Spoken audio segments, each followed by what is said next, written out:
A very beautiful incident happened एक बहुत ही सुंदर घटना हुई थी in Ramayana. रामायण में। राम, Too many उनके जीवन में अनेक दुर्भाग्यपूर्ण घटनाएं हुई। वो एक राजा हैं, किसी कारण से वो अपना राज्य गंवा देते हैं, या वो उसे त्याग देते हैं, या जैसा भी हुआ हो, या धोखा देकर उन्हें निकाल दिया गया, या वो इतने शालीन हैं कि उन्होंने विरोध नहीं किया and और वो जंगल में जाकर रहते हैं, कठिनाइयों से भरा जीवन जीते हैं। then इसके बाद रावण उनकी पत्नी का अपहरण कर लेता है and then और फिर having love for his wife, अपनी पत्नी के प्रति प्रेम, उनके खो जाने से हुई पीड़ा और उनके साथ क्या हो रहा है, इस चिंता के कारण वो दक्षिण भारत तक चलते हुए जाते हैं। तमिल लोगों की सेना इकट्ठा करते हैं। हाँ, तमिलनाडु में और कौन था। और फिर वो श्रीलंका जाकर युद्ध छेड़ देते हैं। युद्ध में रावण को हराते हैं, उसे मार डालते हैं। जैसा कि आप सब जानते हैं, रावण के 10 सिर थे। आप एक सिर से परेशान हैं, उसके पास 10 थे। तो राम को you know. 10 बार वध करना पड़ा ताकि उसे मारा जा सके। युद्ध में जीत हुई और वो अयोध्या वापस आ रहे हैं। To Ayodhya. राम तय करते हैं, वो कहते हैं, मैं वापस राज्य में नहीं जाना चाहता। मैं हिमालय में जाकर अगस्त्य मुनि की गुफा में कुछ समय बिताना चाहता हूं। In the cave of Agastya Muni. Because ताकि अपने हाथों हुए पाप का प्रायश्चित कर सकूं। I have killed मैंने एक ऐसे व्यक्ति की हत्या की है जो धर्मपरायण था, शिव का महान भक्त था, बहुत बड़ा ज्ञानी था, एक महान राजा था, एक दयालु व्यक्ति था। a generous man. बाकी लोग हैरान रह गए। लक्ष्मण, उनके छोटे भाई, बोले, आप क्या बात कर रहे हैं? रावण ने आपकी पत्नी का अपहरण किया था। So Rama said, राम ने कहा, see, वो those are दूसरे 9 सिरों का काम था।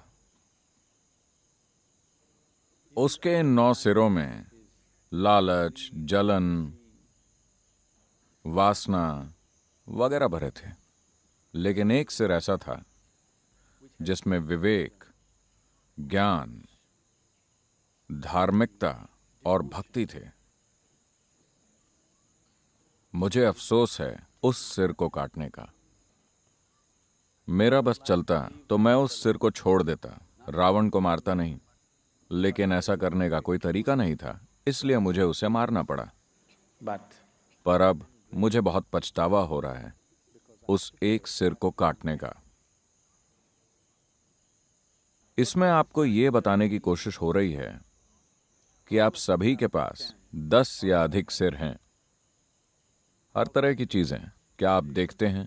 one day your head किसी दिन आपके सिर में लालच है, किसी दिन जलन है, किसी दिन नफरत है, किसी दिन प्यार, किसी दिन सुंदरता, किसी दिन बदसूरती, yes or no? या एक ही दिन में आप सभी चीजों से गुजरते हैं। अगर मैंने आपको जलन वाले पल में देखा तो मैं कहूंगा ये जलनखोर है। अगर मैंने आपको लालच वाले पल में देखा तो मैं कहूंगा ये लालची है। अगर मैंने आपको नफरत वाले पल में देखा तो मैं कहूंगा ये नफरत से भरा है। अगर मैंने आपको वासना वाले पल में देखा तो मैं कहूंगा ये वासना से भरा है। नहीं नहीं, हर किसी के पास 10 या अधिक सिर होते हैं। अलग अलग समय पर अलग अलग सिर काम कर रहे हैं, लेकिन हर किसी के पास कम से कम एक सिर होता है जो प्यार, सुंदरता, उदारता और करुणा वाला होता है। at least one head. कम से कम एक ऐसा सिर होता ही है। तो आप अपने जीवन में सबसे बड़ी भूल ये करते हैं कि किसी गुण को पहचानने और उसकी आलोचना करने की बजाय आप व्यक्ति की आलोचना करने लगते हैं। राम यही कहने की कोशिश कर रहे हैं। उसने बहुत सारी बुरी चीजें की, लेकिन कोई बात नहीं, वो उसके दूसरे 9 सिर थे। But that one, लेकिन उस एक सिर में मुझे बहुत सी संभावनाएं दिखी, लेकिन दुर्भाग्य से मुझे उसे काटना पड़ा। मैं चाहता हूं कि आप सभी इस बुनियादी नियम का पालन करें, आश्रम में या आप चाहे जहां कहीं भी हो। अगर आपको किसी में कुछ गलत दिखे तो हम केवल उस गलती की आलोचना करेंगे, उस व्यक्ति की नहीं। जब आप दूसरों के साथ ऐसा करेंगे तो आपके साथ भी ऐसा ही होगा। यह तय करने की कोई जरूरत नहीं है कि मैं ऐसा हूं, मैं वैसा हूं, या मैं तो ऐसा ही हूं। हाँ, कुछ पलों में आप वैसे रहे हैं, कुछ पलों में आप एक भयानक प्राणी रहे हैं, कुछ पलों में आप बहुत सुंदर रहे हैं, कुछ पलों में आप बदसूरत रहे हैं, कुछ पलों में आप कमाल के रहे हैं। अगर आप संभावना को मजबूत नहीं बनाते और उसे दूर नहीं करते जो आपकी संभावना में बाधा डालता है, तो आप आध्यात्मिक साधक नहीं हैं। वो अच्छी नहीं है, वो अच्छी नहीं है, वो अच्छा नहीं है, वो अच्छा नहीं है, वो अच्छा नहीं है, वो ठीक नहीं है। और यहां कुछ लोग हैं जिनसे आपका परिचय अभी नहीं हुआ है, वो सभी सुंदर हैं। you know. आप बस धारणाएं ही बनाते रहेंगे, वरना आप किसी को जितना ज्यादा जानते हैं, प्यार और करुणा उतनी ज्यादा होनी चाहिए, क्योंकि अब आप उनके संघर्षों और समस्याओं को जानते हैं और अचानक आपको पता चल जाता है कि वो भी उतने ही मानवीय हैं जितने कि आप हैं। Yes? राम एक ऐसे इंसान की हत्या के लिए प्रायश्चित कर रहे हैं जिसने उनकी पत्नी का अपहरण किया